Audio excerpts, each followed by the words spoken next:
Welcome to Phone Transformer. In this video, I'll show you how to turn on password for App Store to protect your downloads and purchases. Now let's get started. First, open the Settings app on your iPhone. This is where all your device controls and preferences are managed. Scroll down and tap on Screen Time. If you haven't set it up yet, tap Turn on Screen Time and follow the prompts. Next, tap on Content and Privacy Restrictions. Then toggle the switch on at the top if it isn't already enabled. Now tap on iTunes and App Store Purchases.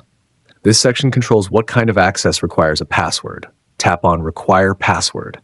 Choose Always Require to make sure a password is needed every time someone tries to install or purchase an app. If you're using Face ID or Touch ID for purchases, go to Settings and tap on your name at the top. Then tap Media and Purchases and choose Password Settings. Here, you can turn on Require Password for free downloads or keep it for purchases only. Adjust these options based on how strict you want your security to be. That's it. Your App Store is now password protected for added safety.